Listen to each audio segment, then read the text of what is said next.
Bendiciones y buen día. Es un gusto para mí que continuemos nuestro estudio en la materia de apologética. Estamos a unas semanas de poder finalizar nuestro estudio. Quiero recordarles que en la semana anterior estuvimos viendo un poco acerca de la reencarnación, algunos puntos de vista, en qué consiste las escuelas de interpretación, escuelas de pensamiento. Sin embargo, este día vamos a continuar nuestro estudio con relación a la resurrección, y es por eso que les comparto aquí el material que ya ustedes tienen en sus dispositivos acerca de la resurrección. Cuando nosotros hablamos de la resurrección, que es la base de la predicación del apóstol Pablo, de la cual también en la carta de los Corintios ocupa bastante contenido con relación a este tema, quiero también compartirles en cuanto a lo que se refiere a la defensa de nuestra fe, que nosotros, cuál es la opinión o qué nos enseña más bien la Escritura con relación a la resurrección, si esto se va a dar, si hay una deuda kármica que cumplir, o qué nos enseña la Escritura con relación a eso. Voy a compartir. La reencarnación, como lo hemos mencionado en clases anteriores, es la creencia de que el alma pasa a otro cuerpo después de la muerte, dependiendo de la deuda kármica. Esto puede resolverse en animales, en objetos, o dependiendo cómo sea la deuda. En cambio, la resurrección nos afirma que el mismo cuerpo físico es hecho incorruptible tras la muerte. Más que hablar de una serie de cuerpos que mueren, la resurrección le otorga vida eterna al mismo cuerpo que murió. La resurrección ve al hombre como una unidad alma-cuerpo, más que como un alma dentro de un cuerpo. Nosotros hablamos acerca de la reencarnación. Mientras que la reencarnación es un proceso tendiente a la perfección, porque dependiendo cómo vaya saldando su deuda, sí va a ir cambiando. La resurrección, en cambio, es un estado perfeccionado. La reencarnación es un estado intermedio que, aunque el alma anhela desencarnar y ser absorbido en Dios, la resurrección, al contrario, es un estado definitivo en el que toda la persona, alma y cuerpo, disfruta la bondad de Dios. Esto es sorprendente porque muchos cristianos enterarse que tendremos un cuerpo físico después de la muerte, pero ¿por qué no? Si Jesús lo tiene. No solo tenía carne y huesos, sino que sus amigos pudieron reconocerlo como el mismo cuerpo y no otro. Hasta comió pescado con ellos. De hecho, le dijo a Tomás, mete tu mano, tu dedo en el costado. Si uno trata de hacer eso con un cuerpo impalpable, como el que mencionan los reencarnacionistas, simplemente lo traspasaría. El cuerpo resucitado de Jesús estaba hecho de carne humana, como el que tuvo en su vida terrena. Habían ciertas diferencias. Jesús podía aparecer y desaparecer a voluntad, y ascendió a las nubes sin un sistema de cohetes retropropulsores atados a una espada. No había ese sistema como lo hay ahorita en Francia, por ejemplo, de unos aparatos que se ponen y pueden andar sobre el agua, que pueden andar elevados, como que si fueran unos cohetes. Estas diferencias indican que la resurrección de Lázaro y la del hijo de la viuda no fueron como la de Jesús, sino revivificaciones de sus cuerpos mortales, puesto que ambos volvieron a morir. Así pues, el cuerpo resucitado era material pero inmortal, físico pero imperecedero. Pablo habla en pocos términos de existencia espiritual en el cielo. Él dice que todos seremos transformados. Llama a Cristo en la primera carta de los Corintios, capítulo 15, versículo 20, primicia de los que durmieron. Porque Él ve la resurrección de Jesús como la pauta, como el precedente para todos los que han de seguir. Los contrastes que establece Pablo no sugieren en absoluto un estado desencarnado, sino un cuerpo perfeccionado. Dice, todos seremos transformados en un momento, en un abrir y cerrar de ojos. Este cambio ocurre de lo corruptible a lo incorruptible, de lo mortal a lo inmortal, de la deshonra a la gloria, de la debilidad a la fuerza. El cuerpo es perfeccionado sin eliminarlo, sino quitando sus imperfecciones. Cuando Pablo afirma que estar ausente del cuerpo es estar presente con el Señor, nosotros podemos entender fácilmente qué quiere decir ausente de este cuerpo terreno. Seremos reunidos con este cuerpo terreno, pero hechos mortal en la resurrección. ¿Cuándo es que va a suceder la resurrección? La Escritura nos enseña, y lo vemos en las doctrinas bíblicas, la Biblia nos enseña de dos resurrecciones, una para vida y la otra para juicio. Es el pasaje más claro respecto a este evento, Apocalipsis 20, del 4 al 6. E indica que la primera resurrección sucederá cuando Jesús regrese en su segunda venida y solo con aquellos que serán resucitados para vida eterna. La otra resurrección sucederá después y alcanzará a los que serán juzgados.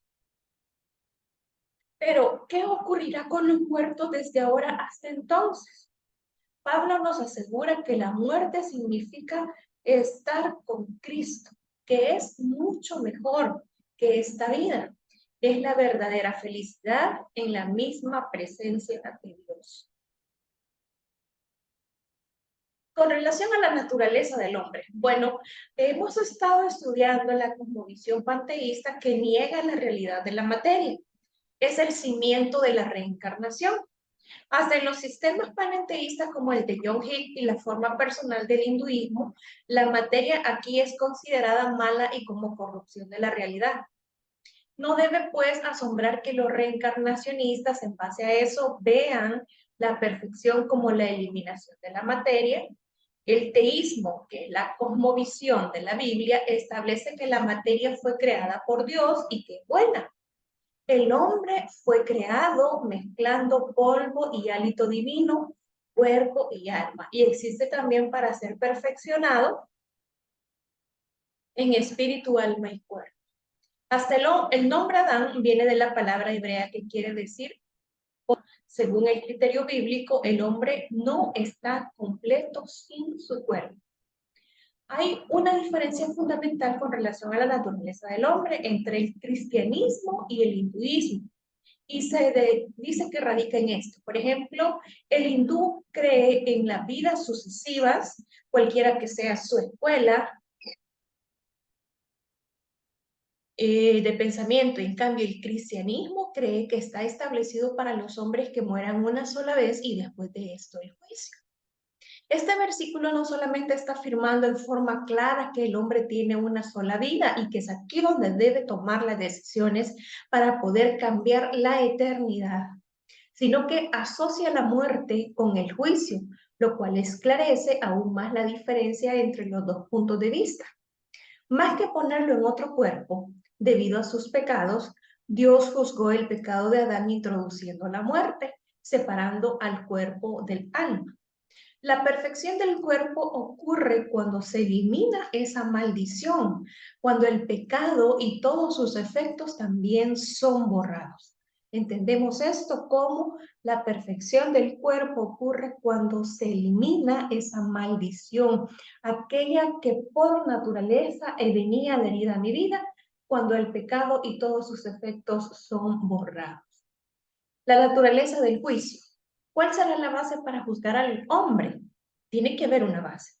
Los reencarnacionistas afirman que cada hombre elabora su propio karma.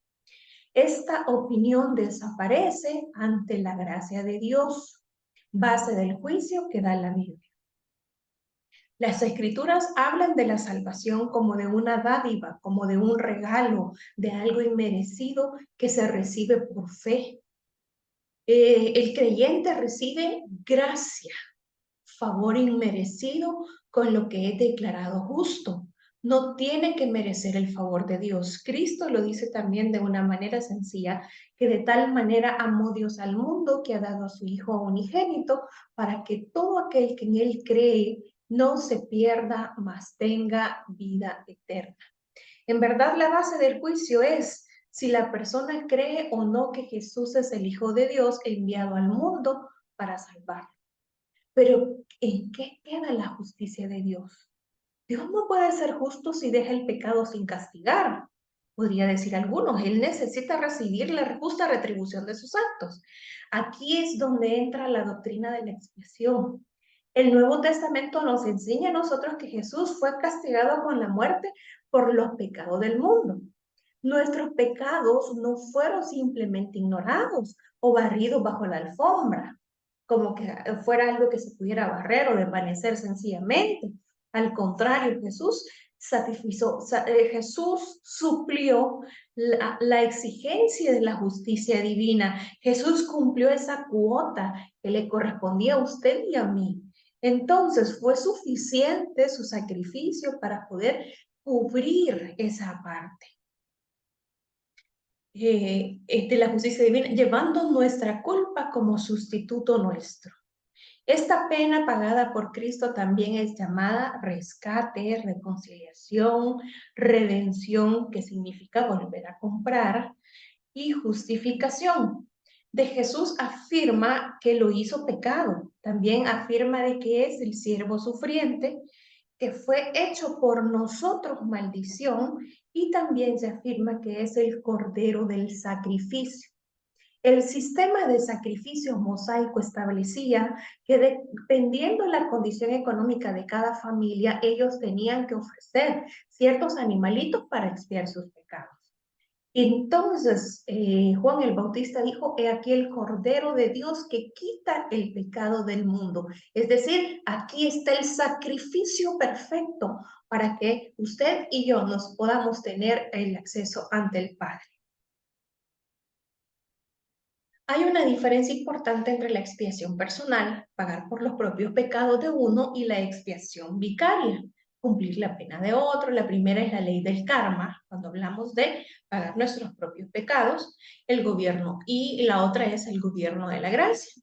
Puesto que Cristo fue sin pecado, no necesitaba morir para que pagara por los pecados. Su vida fue más bien dada voluntariamente para cumplir el castigo de los pecados de terceros.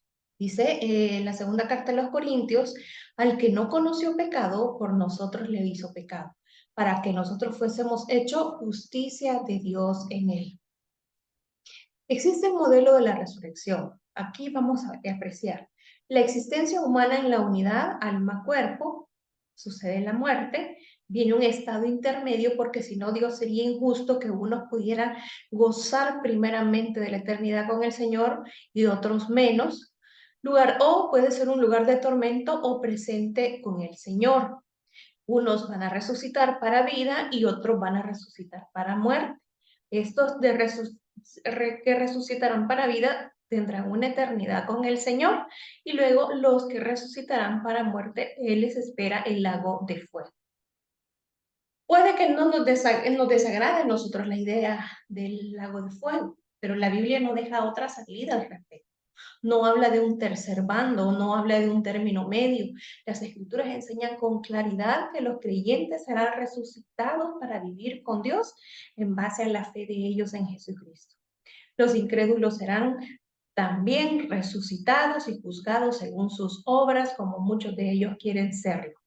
Apocalipsis 20 del 11 al 15. Sin embargo, nadie que no cree en Cristo, cuyo nombre no está escrito en el libro de la vida, escapa del lago de fuego.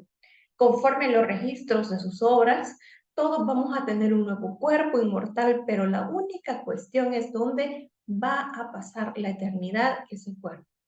¿Será que va a pasar la eternidad con Dios disfrutando su bondad y su amor, o en el infierno separado de Él por siempre? Pero de que vamos a resucitar porque la Escritura nos lo enseña y ha sido expuesto este día a través de la palabra de Dios. Gracias por haberme acompañado y les espero la próxima semana para continuar nuestro estudio en la materia de apologética. Que el Señor les bendiga y les animo a que podamos finalizar estamos a una semana de poder terminar este estudio. Dios les bendiga.